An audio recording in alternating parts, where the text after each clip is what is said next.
that we begin looking at the documents, and at noon, we will stop where we will have gotten, then give me another date to come and finish the process. I thank you. Any opinion that is contrary? So then I think there is no way you can, there are some things you cannot shorten. If you require 5 hours to bake a cake, it's 5 hours that you will need to bake that cake. You can't rush it to bake it in 2 hours. But the progress that we'll make will depend on the responses that you give us. If you have clear, direct, straight responses, we'll make a lot of progress. So I think I agree that we will proceed, and I think, honorable members, I must thank you that we have started the meeting at exactly 10, as we had scheduled. But the bigger message that goes to other members of the Council of Governors is that we are reasonable. We are not at war with governors. This is not a contest. And if there is a reasonable request, this committee will consider it. And I think what the Governor Nyandarua has done should be an example to the others. There are people who come here and then disappear in the corridors of Parliament.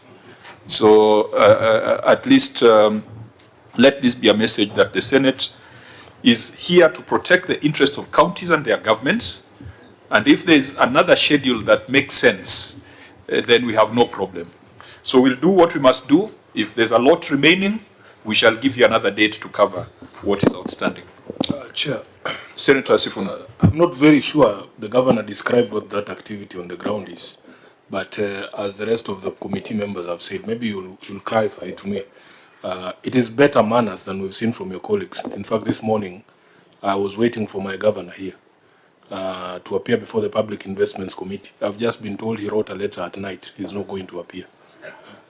So I think you need to talk to your colleagues in the Council of Governors to teach them manners. But just explain what that activity is, because if it is the things we have been seeing in the news, some of us will be very hostile. Governor, what activity is it? Just for record. Chair, for the first time in the history of this country, Nyandarua County is joining the league of other counties that grow coffee. So today, I'm meeting farmers from all parts of the county to sensitize them on how we are going to begin that process of growing coffee in Nyandarua. So we had already called them. It was not easy to cancel. So, and you know, we feed this country. Now we also want to give them coffee. So to us, it's a very important activity, Chair. You know, once the threat involves food, as a lawyer, I will capitulate. So I think we can proceed. You can see Sifuna has just become docile when he had the part of the food. Yeah, if it's food, Sifuna is very sympathetic. Members, because we are eating into the time we need for consideration, Senator Methu, finally. Just a quick observation as the area senator. First, I'm very happy that now Nyandarua will join the league of those who are growing coffee. But I think, my personal opinion, I'm not the governor for Nyandarua. So therefore, in terms of implementation of projects, it's a reserve of you, governor. But for the benefit of the people of Nyandarua, we must then build consistency in terms of the projects that we prioritize and the projects that we introduce, because like this coffee growing, as you have correctly put it, is a new, it's a new endeavor that we are getting into. We have spent 3 years of our time, and we started with Super Napier. Quickly after we came to apples, and now we are at coffee growing. I think, and I would want to insist, for us to ensure that we maximize in terms of agribusiness, because that is where you are going, let us get consistency. If we choose the route of Super Napier, let us push it to the last minute. If we get apple growing, let us push it to the last minute. Finally, Chair, it is my very, very personal considered opinion that we must take advantage of institutions, because there are many institutions that can help us with research, so that we don't start projects that have not been well researched. I'm not saying that you have not done research on coffee. I'm not saying that you have not done research on anything. But before we start spending money, public money, we must invest in research, so that we now give farmers and we sensitize them and we start coffee growing when we are certain that it will do well in Nyandarua. That is just a comment in passing. It is not part of...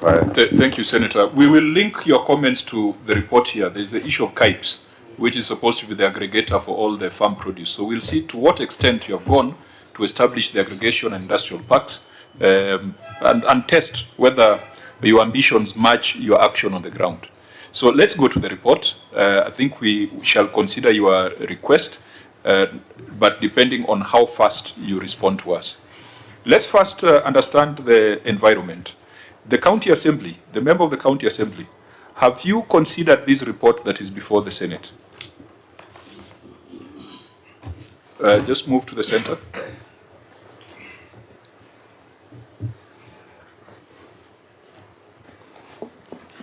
Thank you, Chair.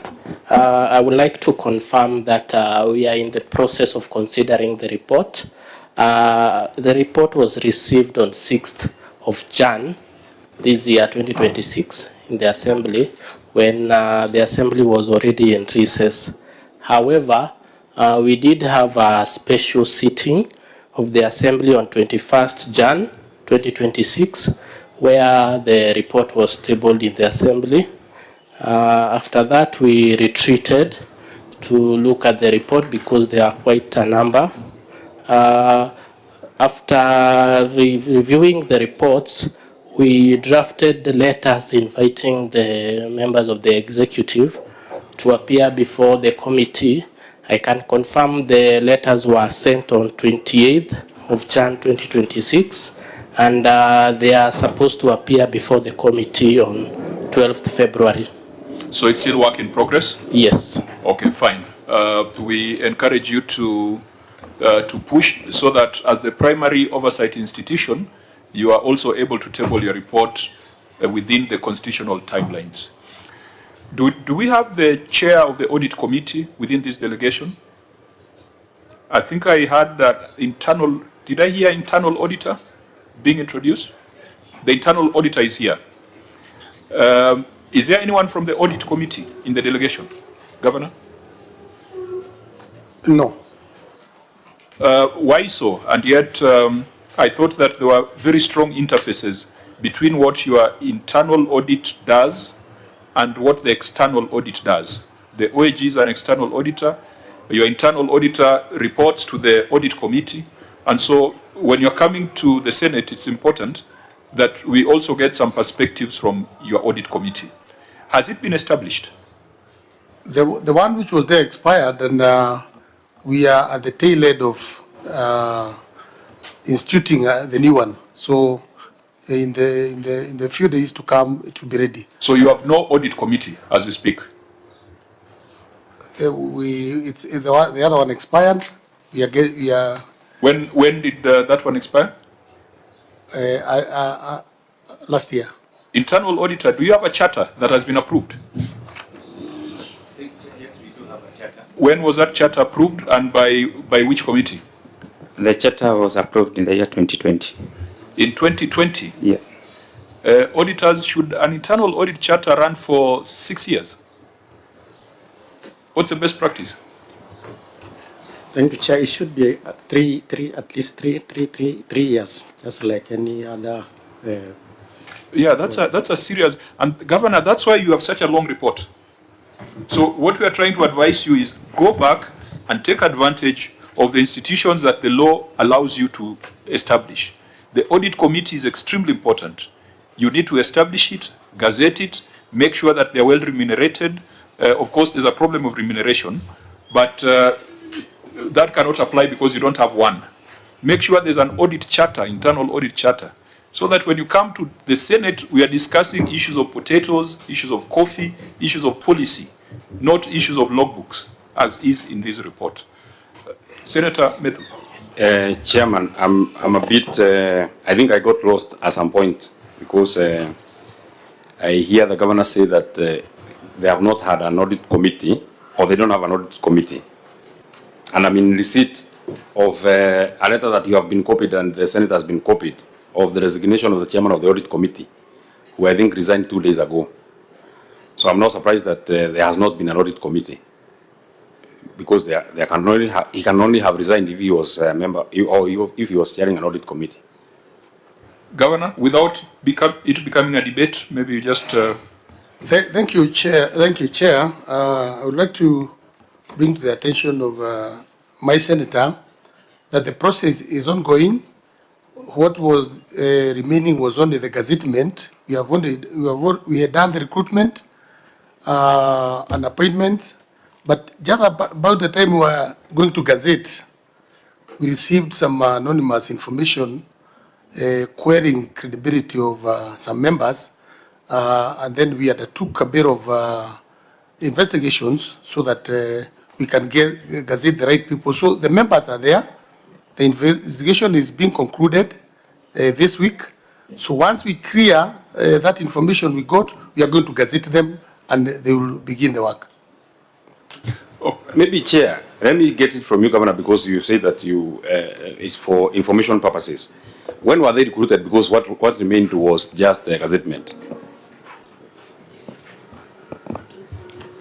It was some few months back, but I have said we received information which required that we carry out investigation because some of the members we realized had some conflict of interest and we could not go ahead and gazette them.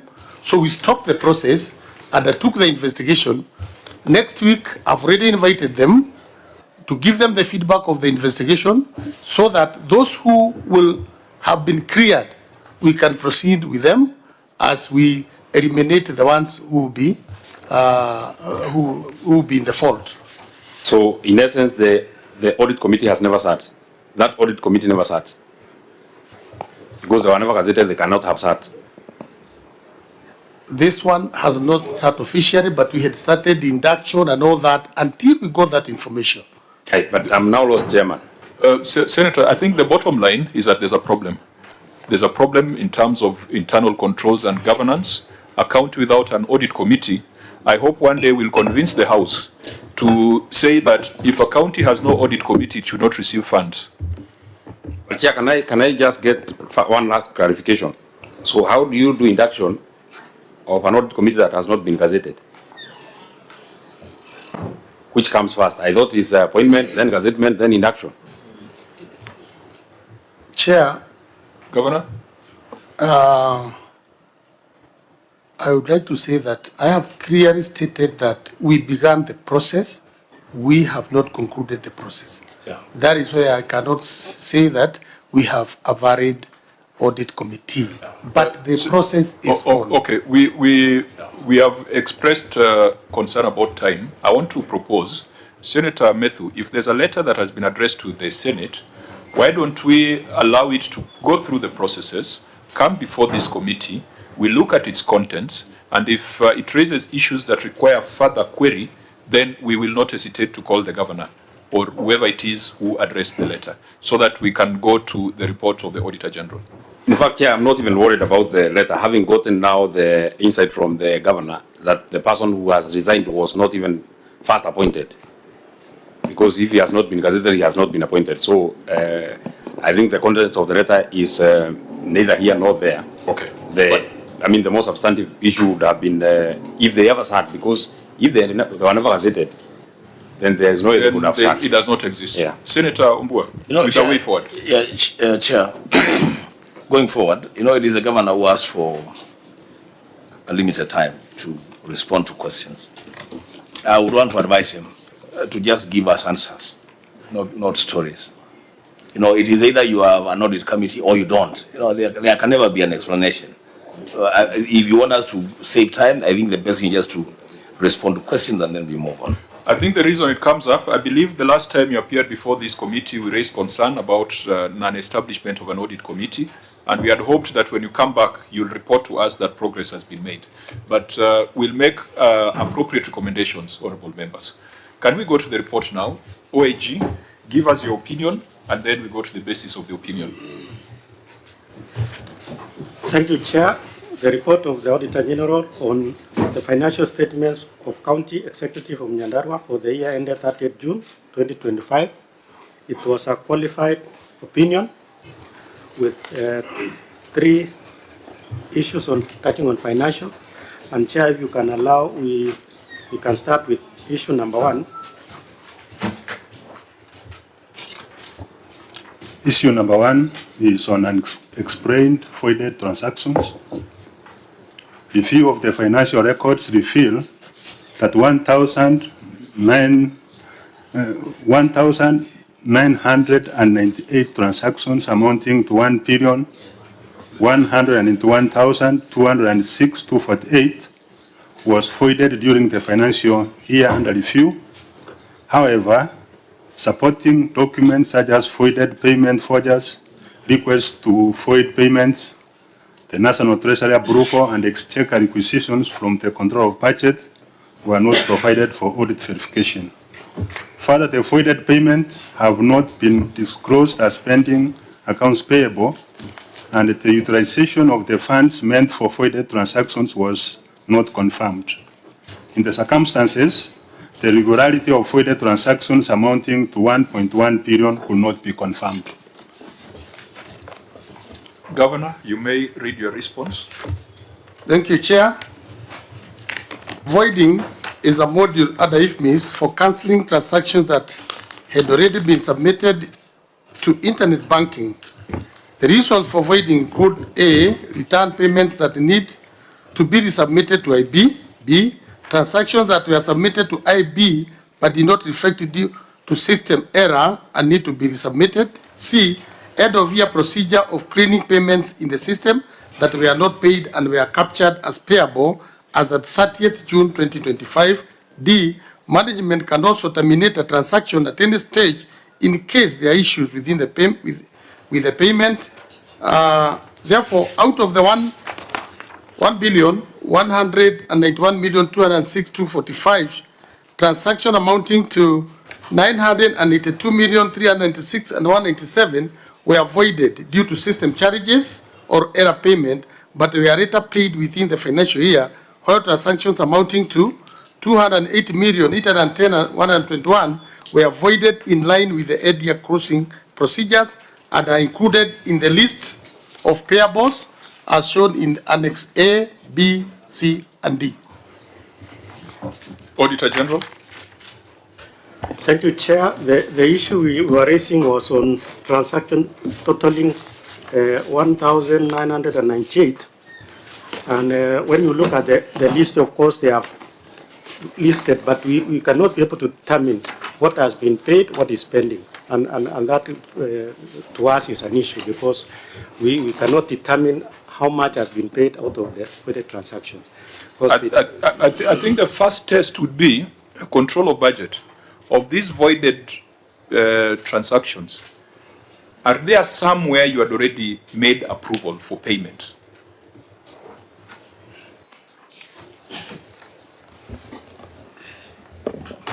Because if that is the case, then that raises serious questions. Thank you, Chair. Now, the OAG needs to inform this committee whether, number one, he cited the controller of budget approval, that is Form B, that the controller had approved.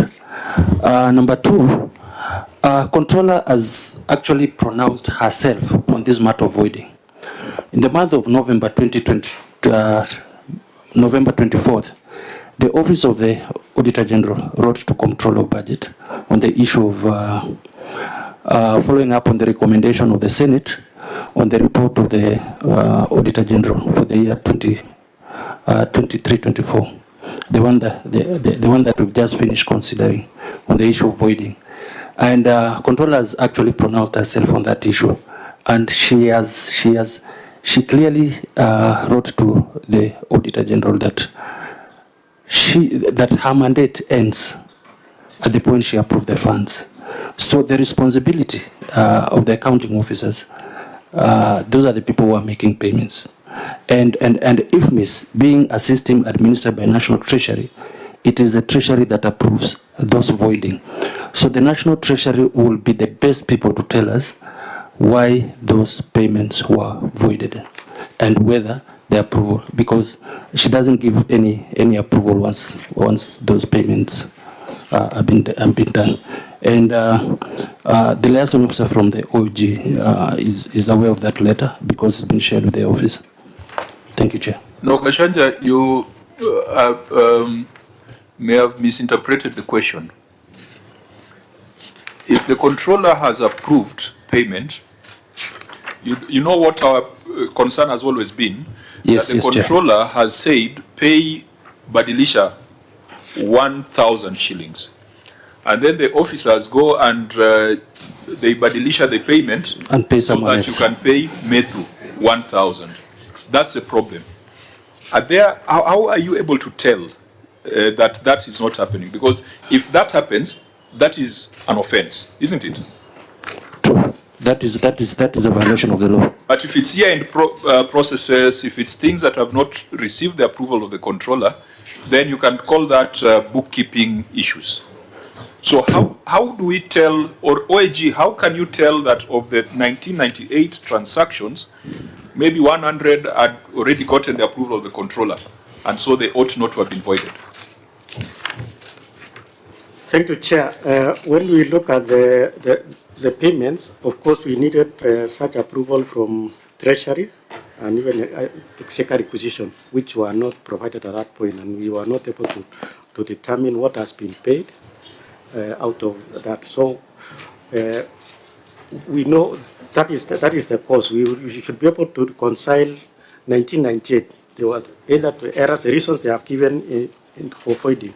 Yeah, but have they been cleared or not? Senator Sifuna? First, Governor, you'll have to explain to me this. There are some vague terms that are used that don't give any clarity to what the problem was. So you will have to explain to me what these system challenges are. Because here the chair will tell you we prescribe solutions. So if we don't understand what the problem is, it is very difficult for us to help. Number two, to their credit, they have provided a list of every one of those transactions. I can see here most of them are individuals and institutions. I can see the Commission of VAT, Kenya Revenue Authority, KRA withholding rental income, and so on and so forth, with the specific explanation, and there's a column at the end there that says whether it is paid or it is still a pending bill. Are you saying it is not possible for you to test those entries? And what would you require, for instance, to understand? Because they have given you specific entries. The voucher numbers are there. The details of the payment are there. You are saying it is not possible for you as an auditor to be able to test what happened so that you can answer the question that the chair has asked. Thank you, Chair. Through the Chair, this is a special audit which was done by the information system auditors, where they query the system. They have that expertise. And for purposes of testing the transaction, they have to go back to the system, through the system, because, of course, this generated in Excel, and you cannot test out of system. So as we speak now, we have not been given that. Maybe we need that room to be able to test. Otherwise, before they've not given us that information. I think Senator Sifuna put a question to the governor. What are these system challenges? Yes. Maybe we address that, then we come back to the senator. Yeah, and I see a lot of... Can I ask a follow-up question? Okay, Senator Morgan. Yes. Now, Governor, I've looked at your response. Me, I'm interested in D. Okay? When you say that management can terminate a transaction at any stage in case there are issues with the payment. I thought by the time you are submitting a payment for the approval of COB, you have ascertained that that particular entity or individual is properly owed money by the account and it should be paid. So what instances are these where you submit payment to COB and then again you decide to cancel? And I've just looked at your submission, what is before us. If you go to page 2, you find like somebody called Alex Karili Muya or Alex Ndumu Maura.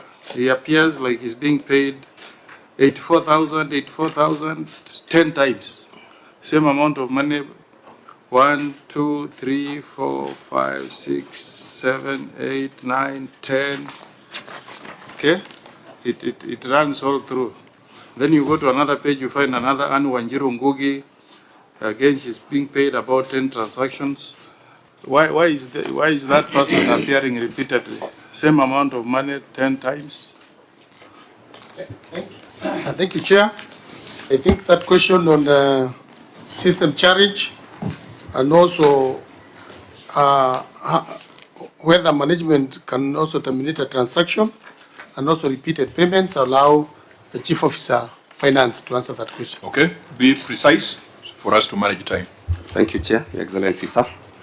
On system challenges, Chair, we have the IFMI system and internet banking are usually two different systems that are linked. So for me to make a requisition to COB, then mostly the transactions must be in the internet banking.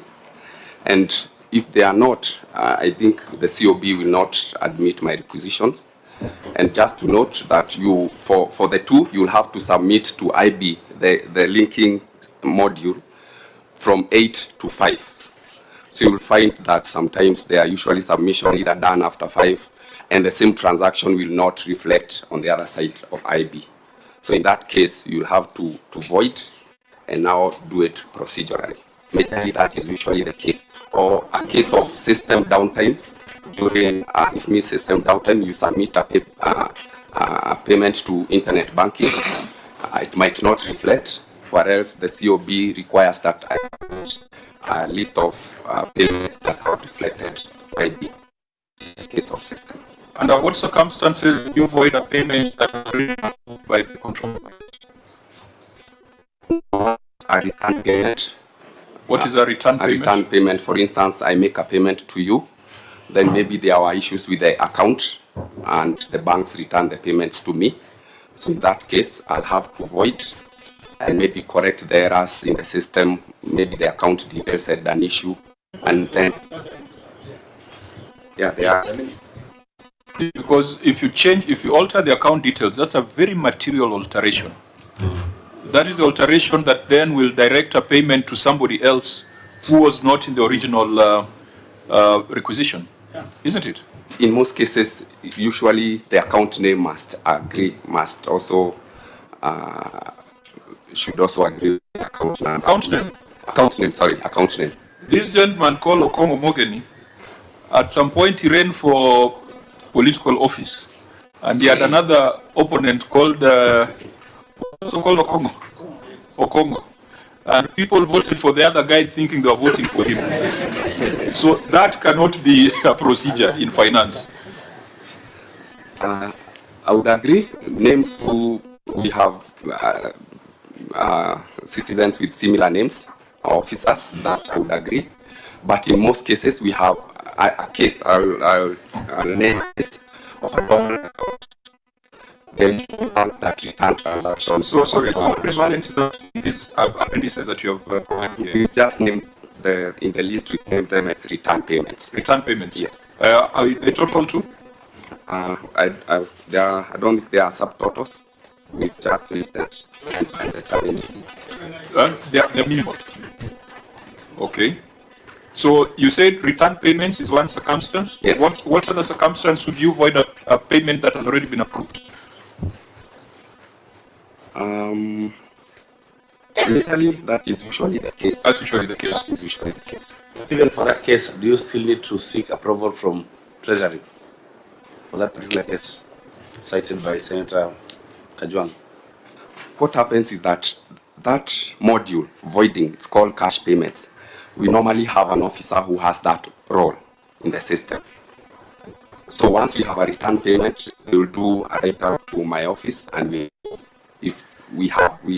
attach a bank statement to show that. You don't need to request Treasury. No, we don't.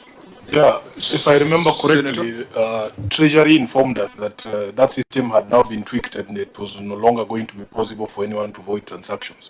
Is that the case?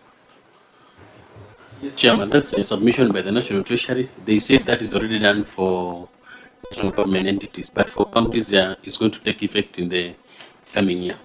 That's a submission by the National Treasury. I thought it was for everyone. That was the impression. This is what I'm noting, I think, with for counties, yes, in a few cases, because I mean it's unacceptable that you requisition to pay somebody and then the chief officers decide to pay somebody else. That is happening in counties, and that is a test we must carry out. If these 1998 transactions suffer the same problem, then someone must sit behind bars. Senator Wambua. Chair, you know, we also need to question or test the responses or information that we get from all entities, including the Treasury. Because, and I know we don't have time, but I'm just imagining what the chief officer is saying. If you have processed payments and money has been dispatched to the bank and the recipient account has a problem, that money must come back. How is Treasury able to build a system that ensures that all accounts are okay, everything is okay? Because I think, Chair, one of the challenges that we have, and we had this conversation yesterday around Nyeri County, from where I sit, voiding is not always necessarily a bad thing. There are times when there is justification for voiding. So the Treasury should also need to explain to us what system is that they are developed that ensures it's 100% a smooth transaction. I think our concern is on point A in the governor's response and point D. But otherwise, those occasioned by system challenges is understandable, and end-of-year procedures. I think our concern is on the return payments and where management seems to have some discretion to terminate a transaction. So we, Senator Methu, so that we can... thank you very much, Chair. I don't want to say what has been said by my colleagues first. Voiding is not an illegal transaction. It's a very legal transaction. What happens is that it is abused. And by the way, Chair, if you just took some little time to Google why do counties void transactions, it is written that one of the reasons why counties void transactions is to shortchange suppliers who are not politically correct. That is what is in Google. If you Google, it's not me who has said. I have just Googled why do counties void transactions. Now, on this issue that the chief officer spoke about, return transactions, I've run my eyes through the response of the governor, and I've seen that there are really quite a few cases of return transactions. The bulk of the reason why there are many transactions that have been voided, and by the way, Chair, maybe audit has changed. In my days when I was a member of this committee, I've never seen this kind of number of voided transactions, 1,998, amounting to 1.1 billion. But I've seen the bulk of this is from system challenges. And the way you have explained, Chief Officer, is you have explained in a very casual way that these are transactions that come after 5 in the evening. It cannot be that this is the only system challenge that you have been facing. Because I imagine that the bulk of the transactions are between 8 and 5. It's only a few that would go past that, that working time. Is there any specific system challenge that you think has led to these voided transactions? Officer? Thank you, Chair. I had also mentioned if missed downtime. That also happens between 8 and 5. That's also... Honorable members, I think let's tie this to the pending bills. Let's tie it to the pending bills, and we see whether the pending bills are growing, because sometimes this has a relationship. When we are making our recommendations, we will apply our minds and ask ourselves whether they were trying to abuse the process by voiding the transactions, or whether they were trying to shortchange suppliers by voiding the transactions. And we can make fairly strong recommendations. Chair. I'll allow the Vice Chair and Kinoti, then we can move to trade payables and tie the two together. Yeah, I just said one part of what I wanted to say, that voiding transactions is one of the culprits in the escalation of pending bills. That one is granted. But number two, for my comfort, we want to be sure that after that voiding was done, in the subsequent year, were all those transactions paid? Were they honored? Because now we're in the third quarter of this year. Have you honored all of them that were voided? Thank you, Chair. If you check Governor's response, the last part after D, you check that we actually, out of the voided transactions amounting to 1 billion, 982 were actually later paid.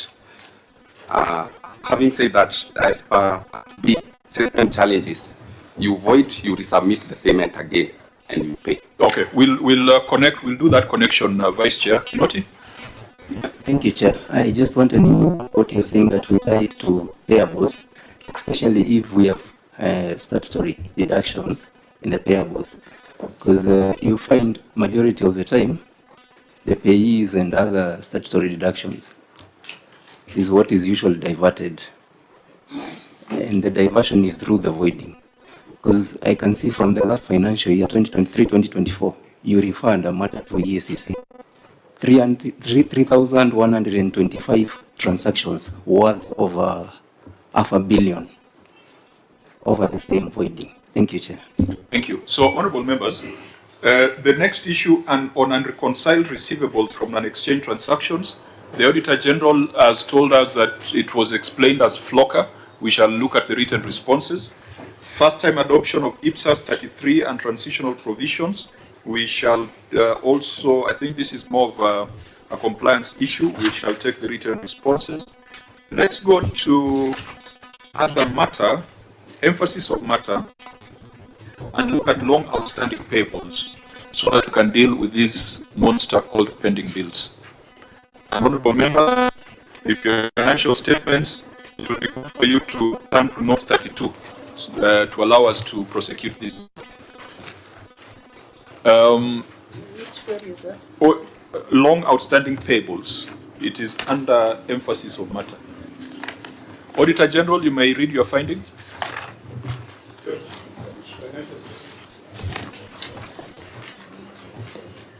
Okay. Under long outstanding payables. Okay.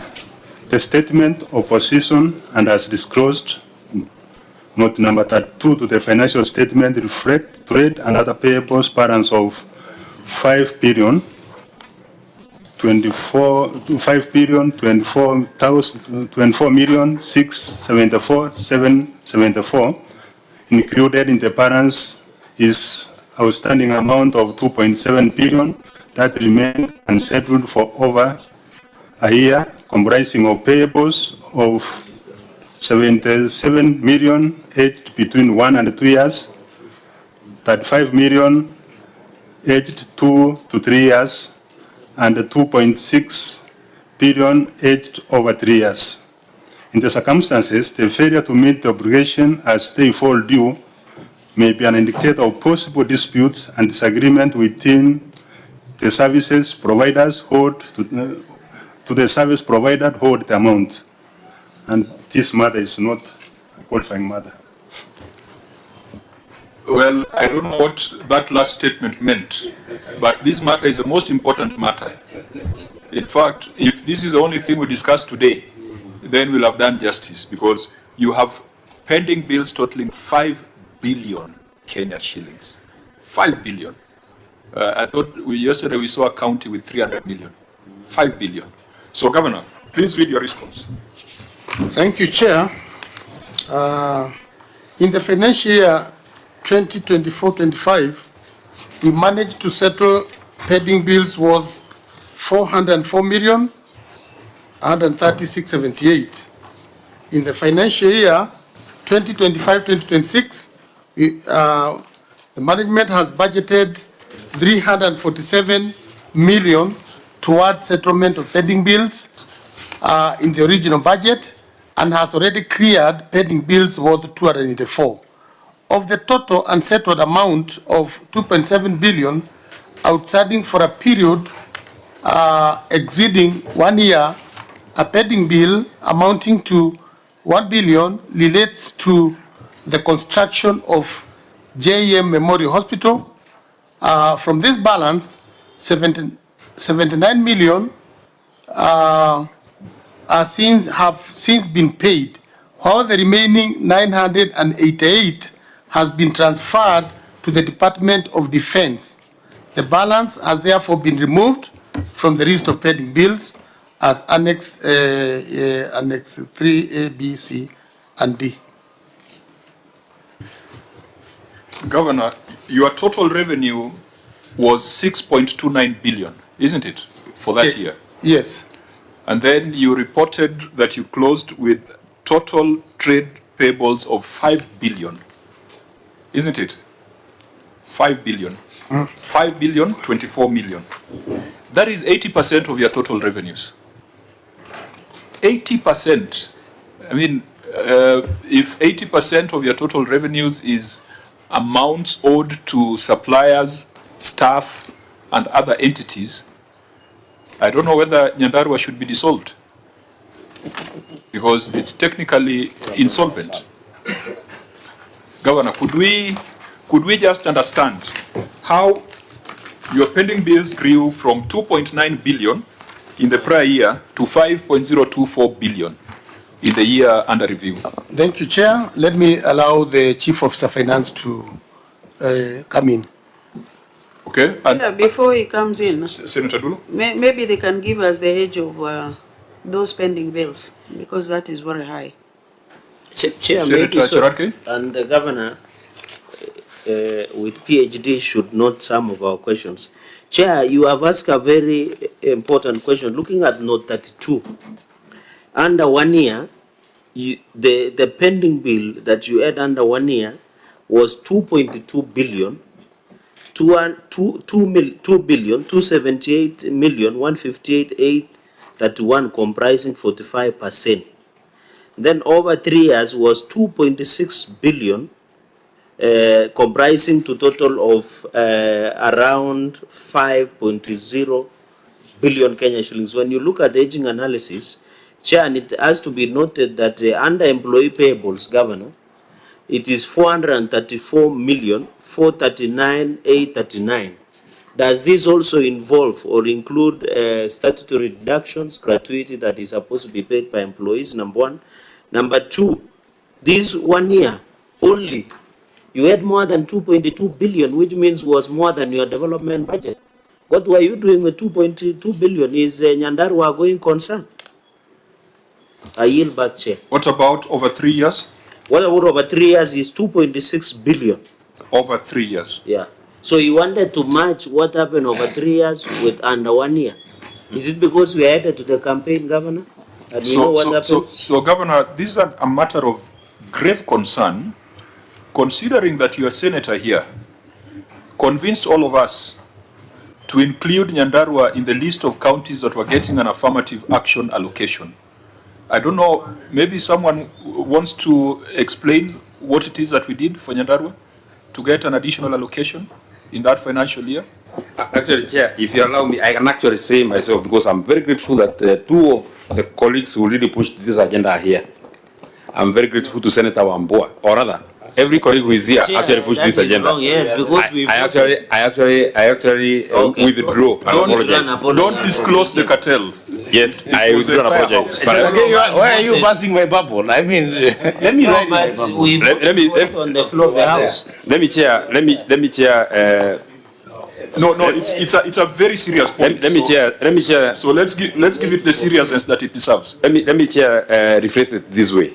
I'm very grateful that the senator who moved that particular amendment, Senator Wambua, is actually a member of this committee. I'm also very grateful that the chairman of the caucus of the 12 counties, Senator Kongo Morgan, is also a member of this committee. I'm very grateful that our deputy leader of majority, or deputy whip, was actually in the house and helped us whip almost everybody to have and include Nyandarua, which had been excluded because the initial counties were 11. Nyandarua had been excluded. I was able to convince my colleagues when we got an opportunity just before the vote to get an extra 374 million for affirmative action. And this was a major boost to the budgets of our, and I actually understand then the concerns of the senator, because initially we didn't qualify. Honestly, we didn't qualify to get this money. We didn't qualify to be in the group of those who qualified to be in the affirmative. There were only 11 counties that were in the original motion that was in the amendment. But out of the magnanimity of the senators, out of the magnanimity of the Senate, you actually agreed, after I presented a very strong case, to include Nyandarua. And that's why I know that senators actually would look at Nyandarua in a special eye, because we actually qualified at the last, very, very last minute. So therefore, if anything was to go wrong in Nyandarua, you'd feel very, very disappointed. Because I know Senator Kajwang was initially not a very good friend of ours, but ultimately he was convinced to support, to support that particular amendment, and it was carried, and we are very grateful. So we raised that point to see how the 374 million is being applied in ensuring that you are able to balance your financials. Chair, I don't want but what we have in front of us is very alarming. I don't want this to be lost on the governor.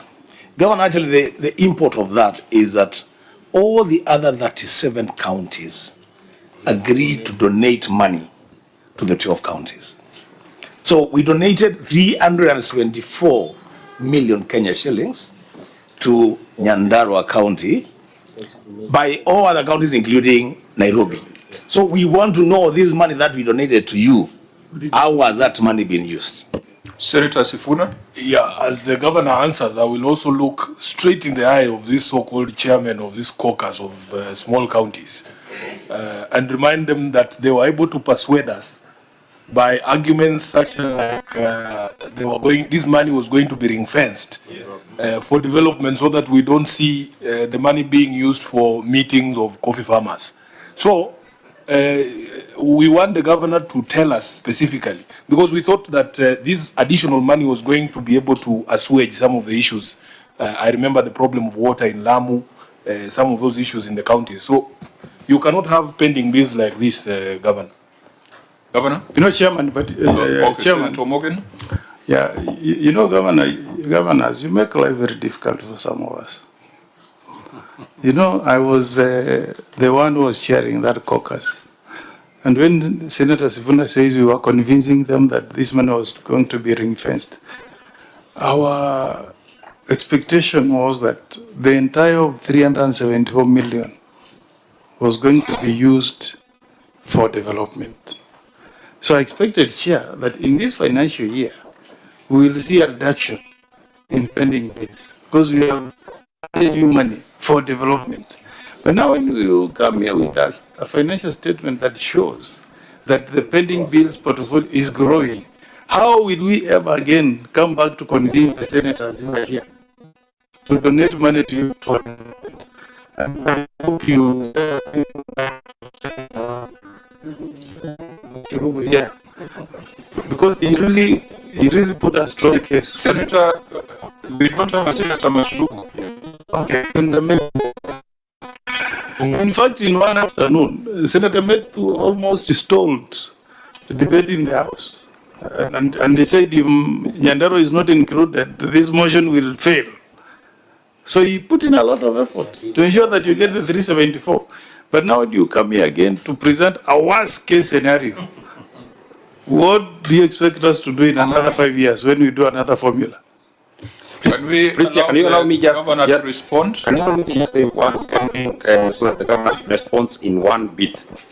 By the way, I never expected to get flowers, because that is why that is my work. The only thing that I expected from the governor, and I must say this because Senator Sifuna has actually put it across, it was my request to the governor that since you already had a budget, a proposed budget, this is money that came the very last minute. I expected that there is somewhere in the budget of Nyandarua 2025-2026, you can actually see this specific 374 million. It's a request that I put to the governor, and unfortunately I know it can't be found anywhere. It was just merged within the other development programs of the county. So therefore there is no way I can say that this money was spent for this particular, the way we had agreed at the Senate. And the way I had also asked very politely to the governor, because I can't do the budget. Initially, he had agreed that we would sit down. He had actually promised that he would invite me so that we can sit down with the county assembly and agree how we shall spend this money, because it is money that I pushed. But I just, that meeting has not happened so far, and I know the end of the financial year is coming in the next 4 months. But I expected, because this money will still come next year, I expected that there should be that money the way we had agreed that it will be ring-fenced and it will be specifically used for development. If our development budget was budgeted to be 1.1 billion, I expected that it would go straight to 1.4 billion because there's an additional 374 million that was not there in the original budget, that we are not qualified in the original budget. In addition to what colleagues are saying, just before he answers, allow the governor to so that respond. they can tire. Okay, proceed. Looking at the exchequer releases that Nyandarua County government received was 6.26 billion, 297,333,369. Looking at the pending bills, trade and other payables was 5 billion. So the difference is 1 billion. For funding other development programs, let's assume. So which means Nyandarua County Executive is what we call a going concern. It's technically insolvent. And I think that is factual, because if you go to the bank,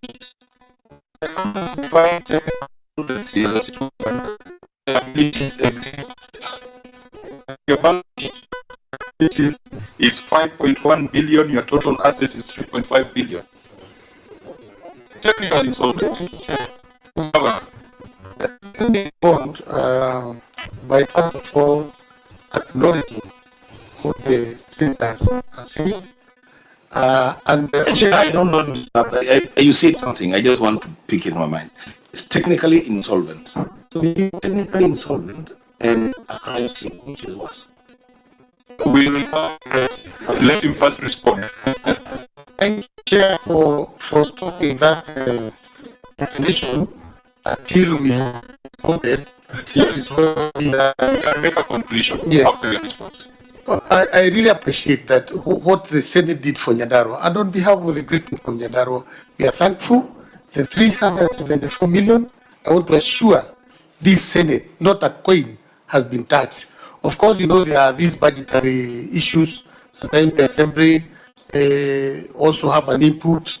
But we sat with the Assembly and agreed, even if that money had been fragmented, we voided some projects that had been introduced so that at the supplementary level, money will be consolidated and we do as the Senate expected.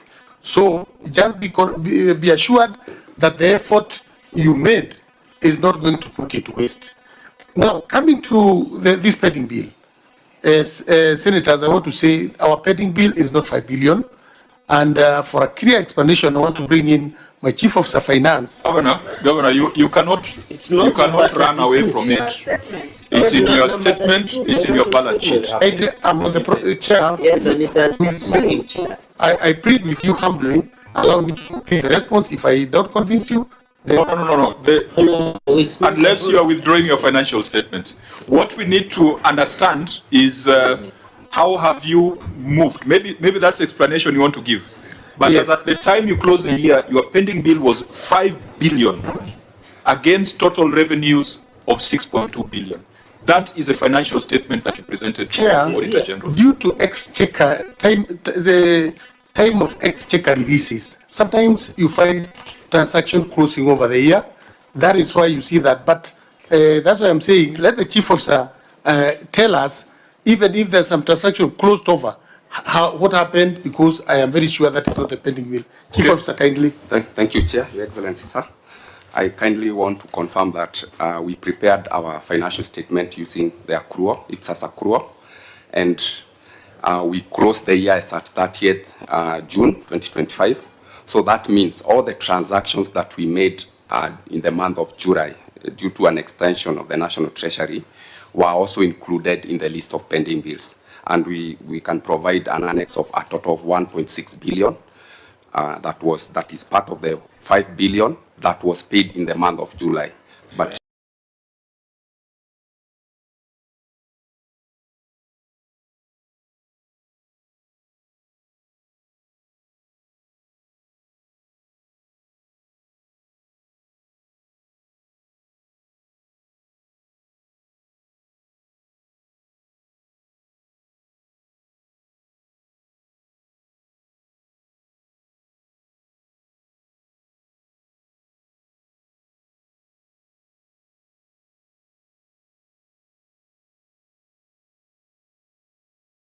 that due to accounting principles, we have to include billion is over 3 years. Now that is a cost. And thank you, Chair. And we've explained from the responses made by His Excellency the Governor that out of that, a total of 1 billion for JM Hospital Complex that was included as part of our pending bills has been transferred to the department. 988 million, 988. isn't it? Yes. That leaves you with 1.6 billion. That leaves over 3 years. Yeah, true. So what's the story? What's the plan? Within the year, Chair, we've also made payment from July to date amounting to 284 million. Out of the 1.6? Yes. That leaves you with 1.4 billion over 3 years. Yes. Governor, why aren't you paying? Because over 3 years, those are bills that were incurred when you are not in the county. Are you punishing suppliers? Are you politicizing the settlement of pending bills? You cannot have 2.6 billion, now you have reduced it to 1.4. You cannot have 1.4 billion of money owed to suppliers, mostly small traders, women, PWDs, outstanding for 3 years. That is unacceptable. Chairman. Yet every year you get your allocation in full. What would be the problem? Chair, I want to agree that out of 1.4, there could be some pending bill which are reasonable, which we are preparing to pay. But remember, Chair, this is pending bill that in 3 years, 5 years, and we've been calling these suppliers to come and make claims. Some of them are not available. Others do not have a single paper. Maybe some of those pending bills, which have still appears in our books, are completely not payable. So, but Governor, you have captured it in your balance sheet. Your officers should tell you that this year you are presenting a balance sheet, and your balance sheet you are admitting a liability of 2.6 billion. So you can't recognize the liability if there is no evidence of its existence. The minute you have it in your books, in your balance sheet, then you are owning it, and you have to pay it. And Chair, there must be some evidence that you've called the suppliers to come and give evidence that they supplied, in terms of maybe a task force, you know, or circularization. Especially those pending bills that were incurred before we came in. But some of them were not genuine. And this is the first time I'm hearing from a governor that suppliers don't want to come for their money. This is the first time I'm hearing. In fact, in most cases, more come than the one that you have in your records. The thing has been asking them to come. Please come for your money. They are not interested. But remember, they are listening to this conversation. Chair. So we need to be very careful the message we are sending to the public. Yeah. If you allow me, let me go to the very response that has been made by the governor. In the financial year 2025-2026, management has budgeted 347 million towards settlement of pending bills in the original budget. And I have seen the annex of the budget 2025-2026. It is Annex 3A. And in Annex 3A, the pending bills for recurrent, they have budgeted 55 million, and for development, 192 million. And the summation of that is 247. May I know from the governor where this other 100 million appears in this particular extract? Chair, in addition. Yeah. So that's just a quick one. You can actually just go straight. The others, the chief, they were itemized, so you can. It's true, and they were actually itemized, and one of them is the JM complex that was based at the Department of Health. The others were in the Department of Finance. No, but since this is just a two-page document, can you just point me to one of those that is itemized, that is meant to pay this pending bill? Where this one, you know, like this 247, it appears on page 1. Pending bill recurrent, pending bill development. That sums up to 247 million.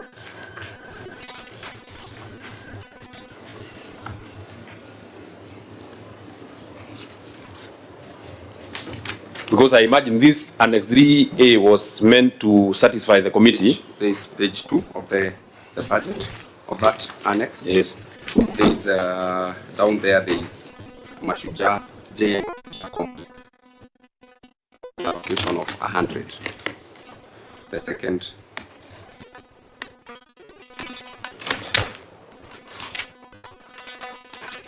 You see, even if numbers were true, how many take you to settle your total stock of pending bills at that rate? Considering that every year you're incurring new bills, but even the historical ones, the 1.4 billion, at that budgetary allocation. And a related question here would be, do you have a proper payment plan to honor those pending bills? The ones that are eligible. Do you have it? Or Yes, can you we do. prepare it? Can you bring it? Yes, we can. We have a payment plan.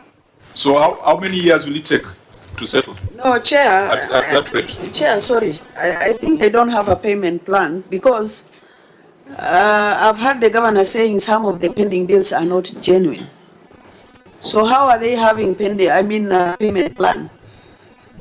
Is he going to actually kick out or maybe throw out some of the pending claims by the contractors? Number two, Chair, it's too late in the year for the county to tell us they are still looking for the contractors. And the assessment normally is done at the beginning of at the entry of the new government. So if Nyandarua County, 3 years down the line, they are telling us some of the cases are not genuine and they have not verified, then I think they are not serious as far as I'm concerned. Something needs to be done, or maybe we can even ask Auditor General to do a special.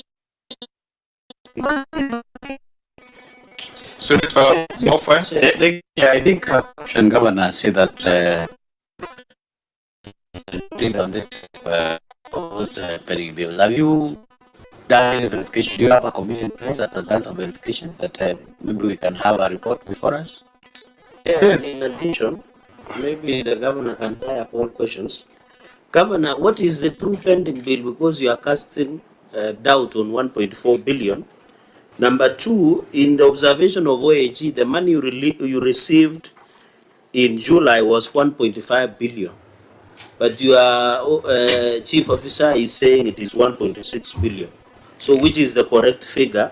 And finally, Chair, I've seen the contractor, there is one contractor called Blue Valley Enterprises, has been paid for 13 million Kenya shillings.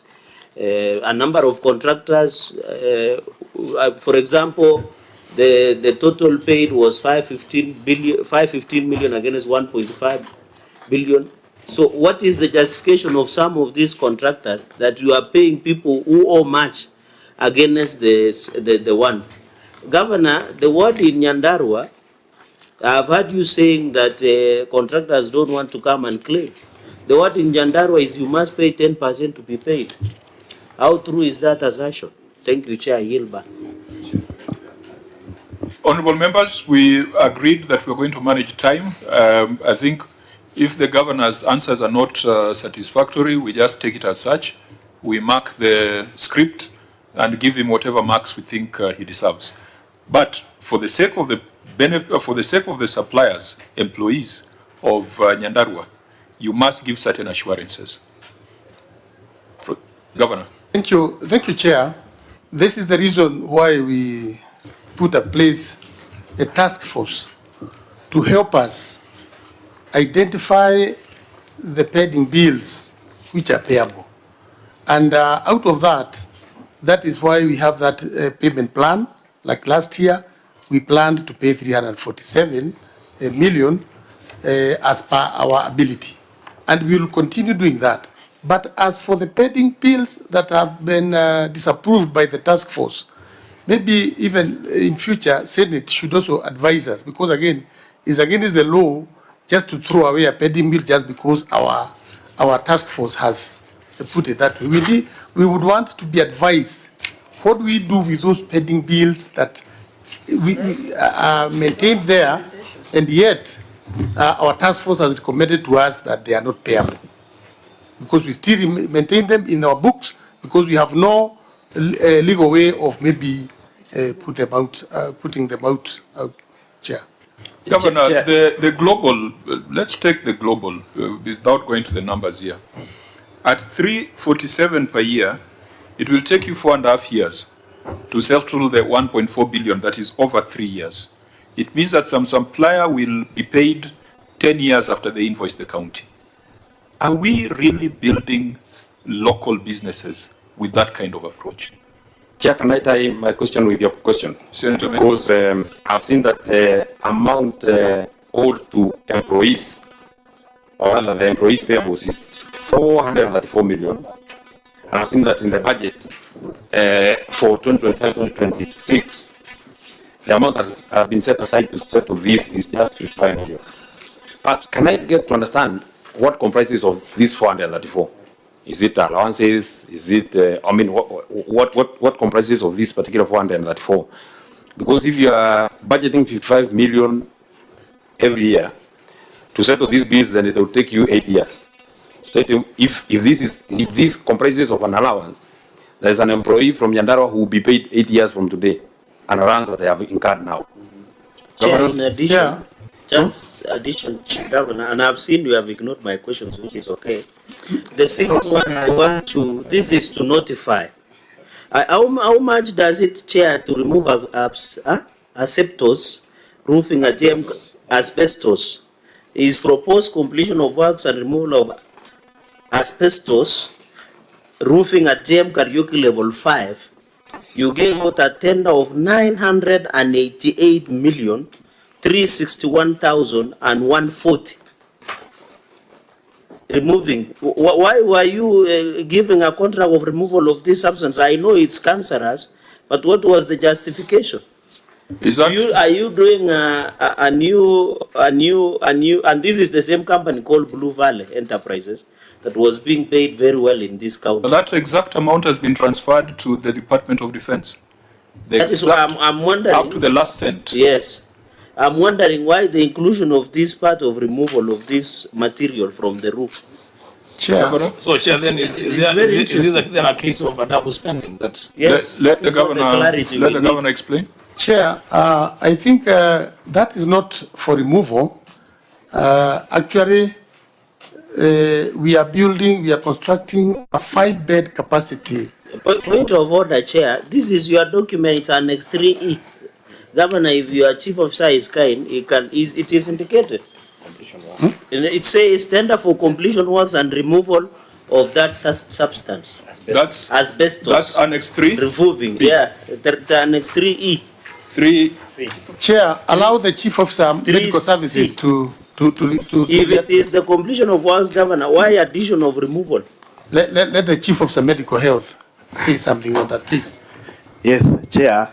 This contract is the one that is being undertaken by the DOD, Department of Defense, and this is what the honorable senator is referring is the letter of award, and it is them, the Department of Defense, who included the removal of asbestos, because there are some buildings in the old JM hospital which have asbestos, but the bulk of the money will go to towards the construction of the 5-story building, the complex.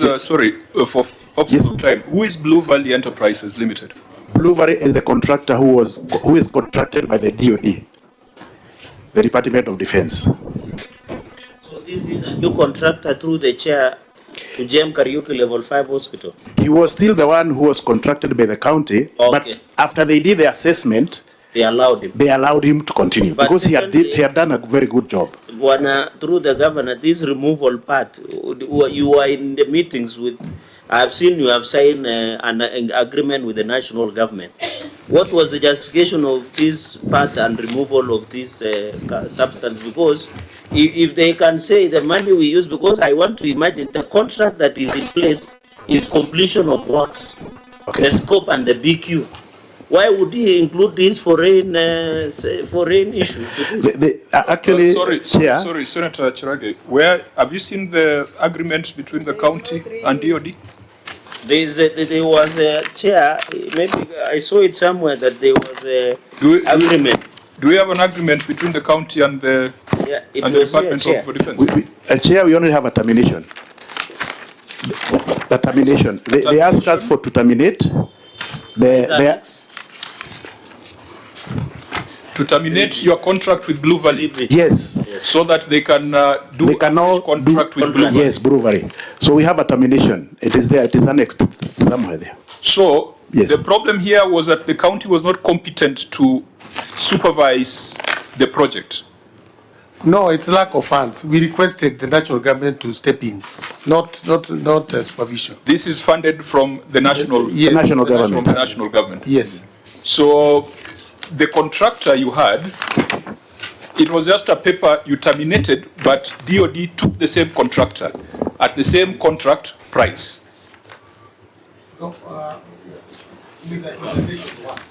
Sorry? With additional? With additional works, and they now came up with the new terms.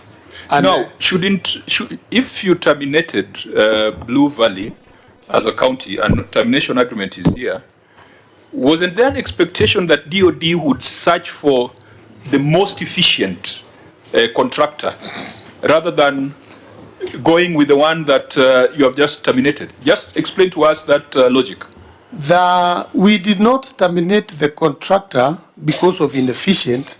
We terminated so that they can initiate transaction with him, because there could not be two contracts going on. So ours is to come to an end so that they begin theirs. But looking at the work he had done, they compared with others, they decided that they would want to continue. What was the process that they went through to establish that Blue Valley is the best above everybody else? Or was it clothed in the confidential procurement space? Chair, I think now you see this is DOD, they have their own working. Because this presents a very, very serious risk that a county has terminated the contract with a contractor, and then DOD goes and just picks the guy without any due process, without competition. I mean, it's almost like what we are talking about with Safaricom right now, that there's some unilateralism in award of certain decisions. We would have expected that once you have terminated this contract, that contract has ended. And I think the Public Procurement Act requires that if you are to do a new one, then you go into some competitive processes. Unless DOD is exempted, which it may be, and unless then that becomes the black hole that we use to do funny things. Maybe to clarify that is that we had requested for additional money from the national government, and we had been promised that they were to give us the money, but after considering their procurement and other terms, they requested, instead of us giving you the money, terminate your contract with this contractor so that now they will be the supervisors. We will be there to as a stakeholder and also to advise, but now they are the ones, their supervisors will join our works officers to do it together. He will be paid from DOD, and until now the construction is over. Senator Dulo. Just a clarification, because there's a bit of confusion here. You've terminated the contract with Blue Valley, and you are telling us the payment is done by DOD. What is the role of the county government? Because this is your work. And I want a clarification whether you are doing the co-funding of the new works that DOD has taken over. Just a follow-up. Senator Wambua, Senator I wanted a follow-up on what she has just asked. By the time you terminated, you had paid over 600 million. What works had been done? Or was it for the removal of the asbestos? What was that 600 million being paid for? I'd tie that to Senator Wambua's question. Chair, a proper scrutiny of this matter, I think we will yield a lot of information. Governor, from where I sit now and from what you said, I think there are three entities involved in this contract. There is the county government, which is actually the suitable place where this project lies. It's your project. There is Treasury, where you have had an engagement with the Treasury on additional funding to complete the project. And then there is DOD that I don't know then how it comes in, whether it is you then who has, after realizing that the Treasury is taking too much time to give you the money, then you rush to DOD and tell them, good people, why can't we have a deal? And then Treasury comes back again and tells you, terminate this, let DOD complete, we will do supervision together. Chair, the question that I'm asking is, in all these stories, where is Article 187 and 189 of the Constitution coming in? Because this is a county government function that is now being undertaken by national government, and all we are hearing is, I agreed with DOD, I agreed with the Treasury. Where are the agreements? Chair, let me put it clear so that members can pick it up. Let's hear from the governor. Maybe might answer what you wanted to ask. The county is totally different. Okay. The county. What Ajibu then? The same. The county decided to construct a 5-story, 500-bed capacity building, and we had a budget of about 1.5 billion.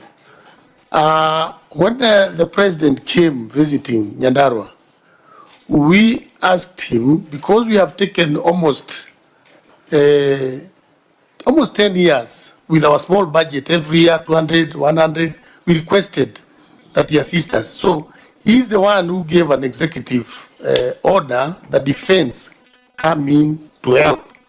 So when the defense was given that executive instruction, they came now and requested that we terminate our contract so that now they can do it the other bit wholly. So that's how it is. Where does that leave Article 187? Governor, you are not understanding what we're saying. We're saying if you transfer a county function, the law requires that there is a formal agreement. You have had these conversations even with your, what are they called, the bursaries. So you would have to have an agreement with the national government because some of us don't put much value to those roadside declarations by the president. You have to have an agreement with the national government so that these questions the senators are asking can be answered in the contract. You know? And also maybe add what Senator Duro asked. So who is purchasing the materials? If DOD is maybe giving the labor, how is the materials acquired? So, Governor, address Article 187 on intergovernmental agreements. I remember it was clearly stated that after the construction, the building would be handed over back to the county to run it. So, Governor, you didn't get the point. The fact. You didn't get That's the point. after the fact. The DOD is a national government entity, and really, there is nothing wrong in the president making those pronouncements, but it has to be reduced to a legal form. And that legal form is 187 and Intergovernmental Relations Act. Can you confirm how you complied with that? we will follow it up and ensure that it's done. When Blue Valley has already There is a county attorney. Maybe explain to us what they understand. Chair, finally, I wanted just to ask UAG as county attorney prepares, have you cited this project? Because if 608 million has been paid, Governor, 608,800,797 had been paid, and the national government through DOT is coming with 988 million.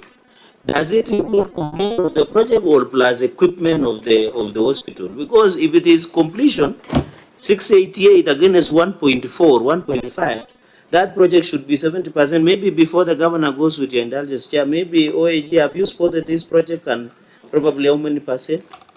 You know, members, before we get there, let's first deal with the issues of constitutional compliance. The only thing that has changed here, the contract hasn't changed. The client hasn't changed. The only thing that has changed is that DOD has come into the picture. In the absence of intergovernmental agreement, the neat thing would have been for the national government to give you a conditional grant. Because we would have expected that, fine, DOD has taken over. Maybe your contractor was lazy. Maybe the county was lazy in supervision. They would come up with a completely new framework. But nothing has changed. Nothing has changed. The contract sum remains the same. The contractor remains the same. The client remains the same. But DOD has come in.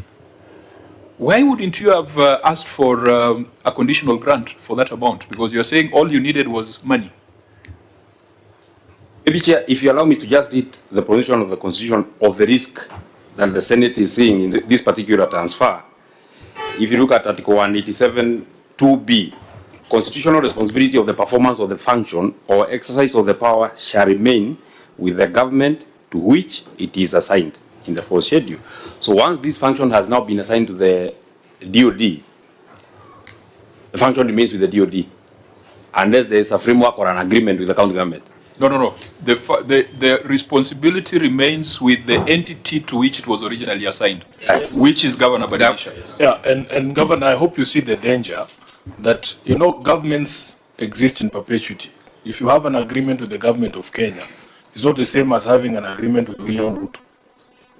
Because there will come a day when you will not be there, and you might get a cantankerous fella who maybe sees things different. And that day might be very soon, actually. Extremely. For the cantankerous fella. Let me finish. You know, Chair, I was walking. Let me finish, I don't know what. Can I finish? Chair, I don't know. Can I finish? No, I think Sifuna is cutting both ways. I think it's okay. Chair. Let's accept which and proceed. Chair, to be fair, I don't know what is obsession of Sifuna with William Ruto. I have not. Can he make his submission? No. Sifuna has cut both ways. It is the governor who has invoked the name of the president. Sifuna. Say the national He has said the next one might be cantankerous. So let's just leave it at that. No. You can see the intolerance. You know where? You can Who is see intolerant? the tolerance. Where? If you don't want me to express myself, you are shouting. But it is you who does not want Sifuna to express himself. Let him finish his point. Okay, order. Senator Sifuna, proceed. Senator Sifuna. I think you are the one who's obsessed with me, because every time I raise issues here, you are always shouting me down. You must stop rousing and arousing each other. Why would I be obsessed Senator with you? Sifuna. It is better I'm obsessed with the president. Senator Sifuna. Chair, if you look at the contract document, I have read it. Some cantankerous people have not read it. At page 3 of that contract, it specifically says under clause 6 that following a commitment by His Excellency the President of the Republic of Kenya. It is in your document, so it is okay for us to discuss these matters. And Chair, I was walking on eggshells because I didn't want him to start making noise here. Because you know, yesterday we discussed something called separation anxiety. There are people who are very anxious because they are going home. But the point that I was making, Governor, is that you are safer. You are safer having an agreement with the government of Kenya. But because it goes home daily, unless you live on the street. Order, Senator Cherargei. At this rate, Chairman, we will not have a meeting. Order, Senator Cherargei. You will get your opportunity to say whatever you use your powers. Please don't allow. Okay, proceed. If you want to turn this political platform, we are ready. I will determine how the meeting progresses. Senator Sifuna, proceed. Once you have given me the mic, please. Let me conclude, and then you can give the mic to Senator Cherargei, because this shouting over each other presents a very bad picture to our guests here. Senator Cherargei, you can say whatever it is you want to say after I finish. There's no problem.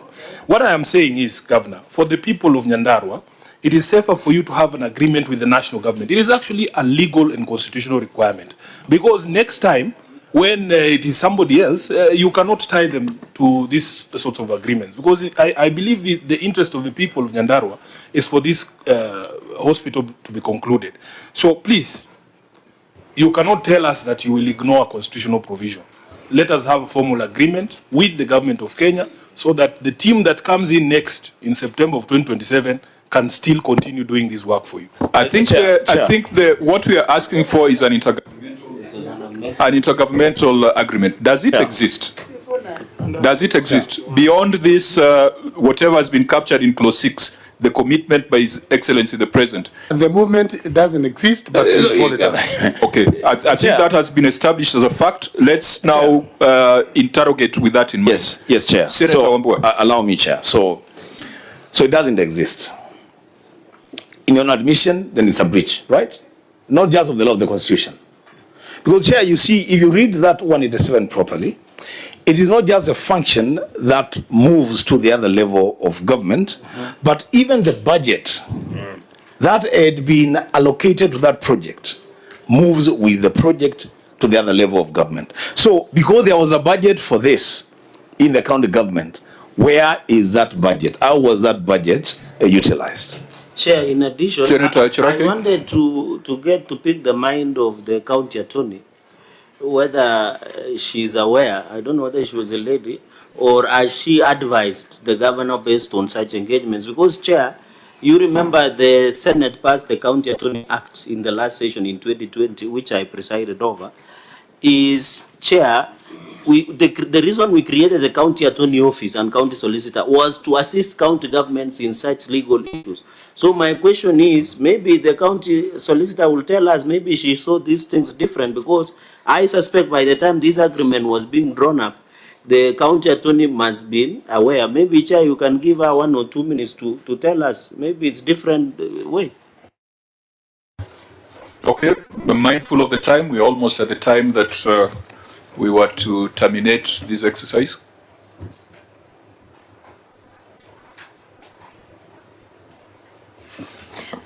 Thank you, Honorable Chair and members, and thank you for the question. At the time we were doing the termination of this contract, we took it as a transfer of service, not basically a transfer of function, because the functions and everything still remain within the county, and all we were going for from the national government was the funding aspect. Was there a budget for this project from the county government? Yes, the Chief Officer for Health will respond to that, please. Yes. And I think that interpretation, just on the face of it, we disagree. Yes. We disagree. You cannot transfer 800 and something million, almost $1 billion shillings, and then just call it a transfer of service. No, that we disagree with. That flies in the face of the Intergovernmental Relations Act and Article 187. Yes, so, Chair, there was a budget of 100 million for the JM complex, but that money was paid for additional works that were done by contractors before by the DOD. So we have already paid the contractor who had done additional works before by the DOD. We had already a budget of 100 million, and we have already paid. This is something else. Whether the project.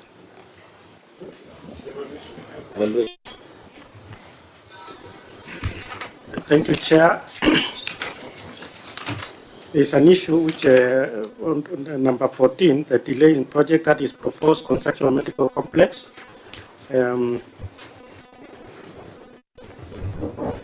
the amount, I read the whole observation. No.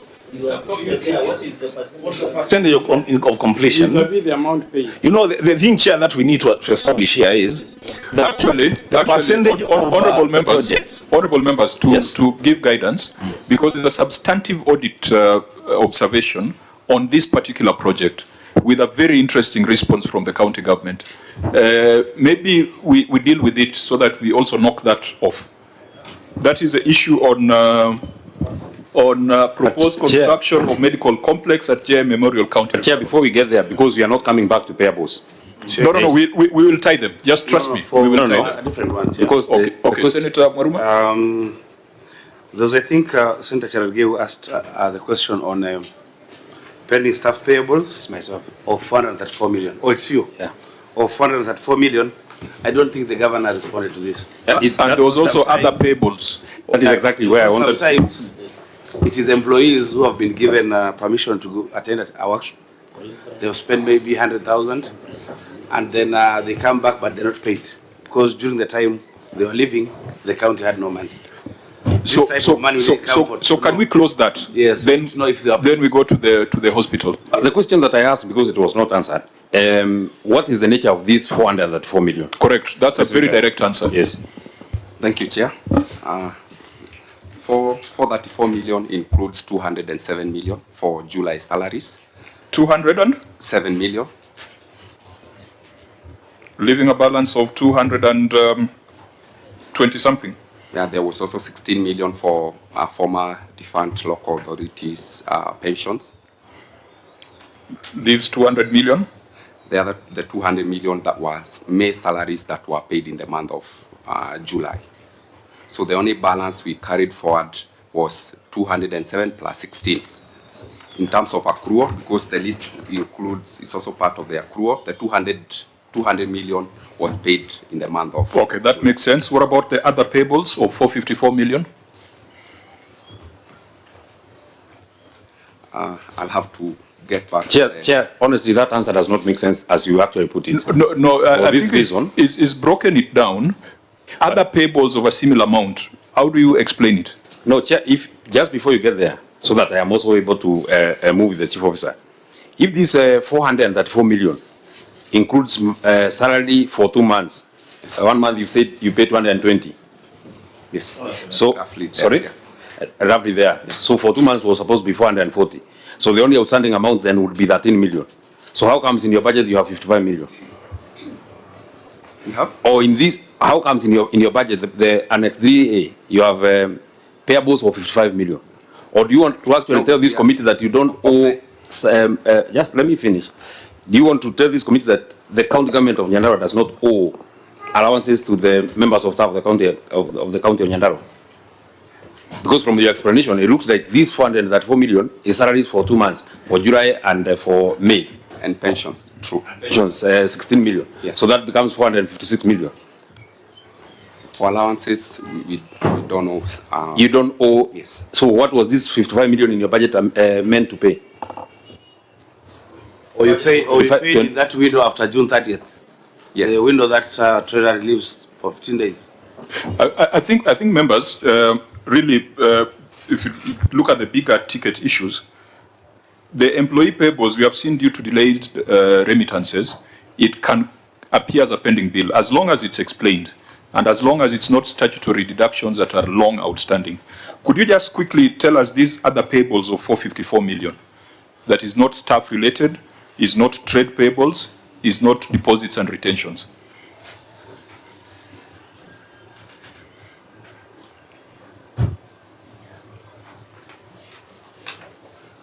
A minute, I check. Kindly, Chair. Who signed off these financial statements? I did. As a chief officer or as the person with the professional responsibility? Chief officer. Yeah. So this is such a big number that it must ring a bell.